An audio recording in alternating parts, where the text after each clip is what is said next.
এবার ঠেলা সামলান। যারা খুব নাচছিলেন জয় শ্রীরাম জয় শ্রীরাম, জয় শ্রীরাম বললে কি আপনার জন্য কনসেশন দেবে নাকি? ভোট মিটতেই এক ধাক্কায় 994 টাকা বেড়ে 3000-এর গণ্ডি পেরিয়ে গেল বাণিজ্যিক সিলিন্ডারের দাম। 19 কেজি বাণিজ্যিক সিলিন্ডারের দাম বেড়ে দাঁড়িয়েছে 3202 টাকা। ভোট পর্ব শেষ হতেই কোথায় গিয়ে দাঁড়াবে জ্বালানির দাম, এই প্রশ্ন উঠছে রেস্তোরাঁ এবং হোটেল। সেই সঙ্গে খাবারের যে সমস্ত মেনুগুলো রয়েছে সেই মেনুগুলো আরও দামি হবে, এটা বলার অপেক্ষা একেবারেই রাখে না। ভোট পর্ব মিটেছে, কিন্তু ভোট পর্ব মিটতে না মিটতে দেখা যাচ্ছে বাণিজ্যিক সিলিন্ডারের দাম কিন্তু এক ধাক্কায় প্রায় 1000 টাকা আপনি বলতেই পারেন। এক ধাক্কায় 994 টাকা বেড়ে 3000-এর গণ্ডি পেরিয়ে গেল। 19 কেজি বাণিজ্যিক সিলিন্ডারের দাম বেড়ে দাঁড়িয়েছে 3202 টাকা। ভোট পর্ব শেষ হতে না হতেই জ্বালানির দাম বাড়া নিয়ে ইতিমধ্যেই প্রশ্ন উঠছে।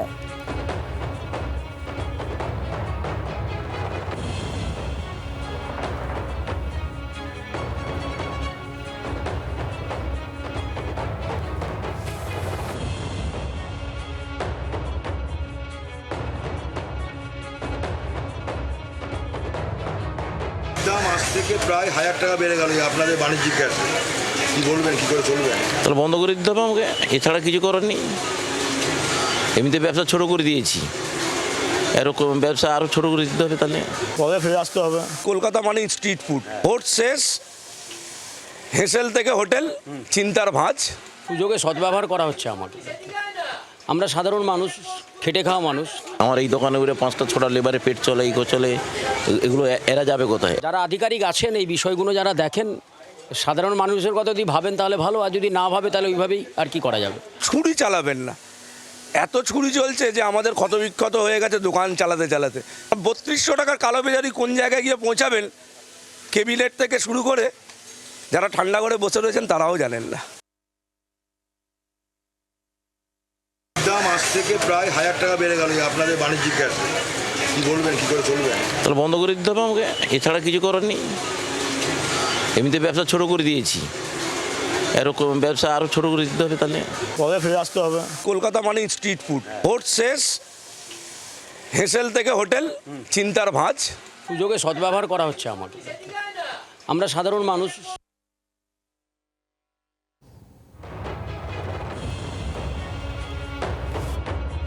হরমুজ প্রণালীর জটিলতা এখনো পর্যন্ত কাটেনি।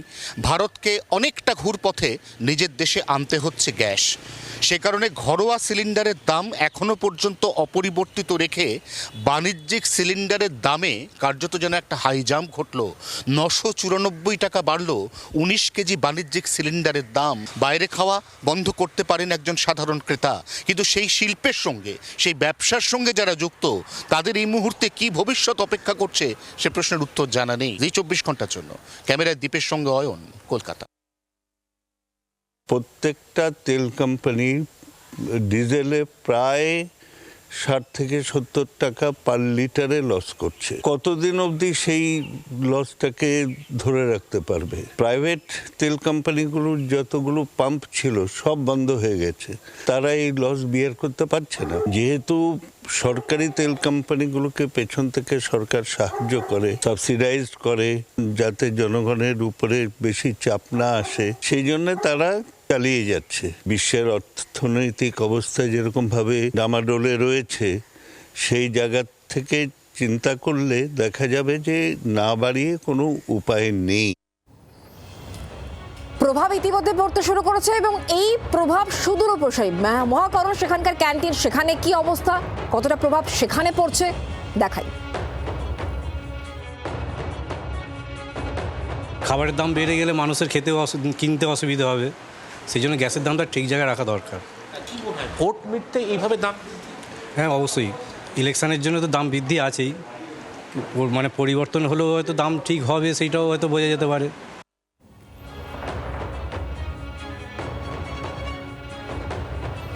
যেমনটা বলছিলাম যে ভোট মিটতে না মিটতেই হাই জাম্প বাণিজ্যিক সিলিন্ডারের এক ধাক্কায় দাম অনেকটাই বেড়ে গিয়েছে, প্রায় 1000 টাকা। তবে এবার কি বাড়বে পেট্রোল এবং ডিজেলের দামও? এই আশঙ্কাও কি তৈরি হচ্ছে? কারণ পশ্চিম এশিয়ার যুদ্ধ তো এখনো পর্যন্ত থামেনি। আর এই যুদ্ধের প্রভাবে কি বাণিজ্যিক গ্যাসের দাম বাড়লো, এই প্রশ্ন উঠছে, কারণ এখনো পর্যন্ত সেখানে কোনো স্থিতাবস্থা নেই। আর সে কারণেই মনে করা হচ্ছে বাণিজ্যিক সিলিন্ডারের দাম তো বাড়লো, এবার কি তাহলে পেট্রোল আর ডিজেল?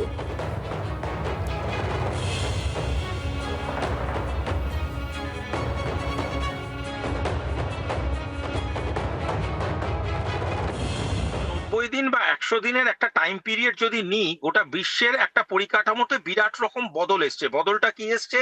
এনার্জি রিজার্ভস গুলো নষ্ট হয়ে গেছে, এনার্জি রুট গুলো থ্রেটের মধ্যে আছে, এবং এনার্জি ডিস্ট্রিবিউশনের জন্য যে যে দেশ দায়িত্বপ্রাপ্ত সে প্রতিটা দেশের নয় কাইনেটিক নয় ডিপ্লোম্যাটিক প্রেসারের আন্ডারে আছে।